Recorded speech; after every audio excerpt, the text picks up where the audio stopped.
மிதுன ராசிக்கு இந்த பதிவை ரொம்பவும் கவனமாக பார்க்கணும். ஏன் அப்படின்னா 9ஆம் இடம் சொல்றது பாக்கியஸ்தானம். வீடு கொடுத்த சாட்டன் 10ஆம் இடத்தில் உட்கார்ந்திருக்கிறார்.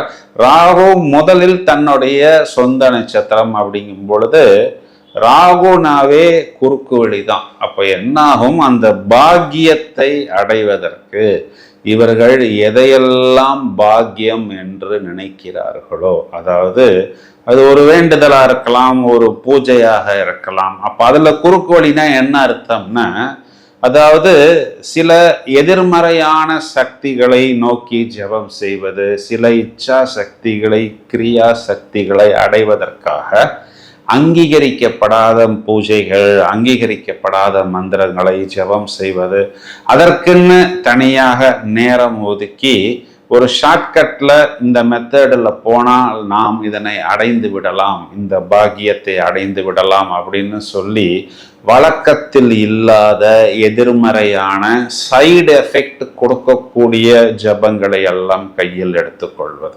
நான் ஒரு எக்ஸாம்பிளுக்கு சொன்னேன். இப்போ உங்களுடைய பாக்கியம் ஒரு பெரிய பில்டிங் வாங்குவது அப்படின்னு வச்சுக்குவோம். அதுக்கு லோன், அந்த லோனுக்கு எலிஜிபிலிட்டி இல்லை அப்படின்னா ஷார்ட்கட் என்ன அர்த்தம்னா, எலிஜிபிலிட்டி இருப்பது போல் காண்பிப்பதற்கு தேவையான ஆவணங்களை ரெடி செய்வது.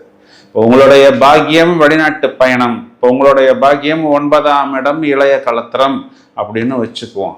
அப்போ அதற்கு ஒருவேளை தேவையோ தகுதியோ இல்லாத நபர்களாக இருந்தாலும் ஒரு குறுக்கு வழியில் போய் நாம் அந்த விஷயத்தை அடைந்து விடலாம் என்பதற்காக அங்கீகரிக்கப்படாத விஷயங்களுக்குள் கை போடுவது,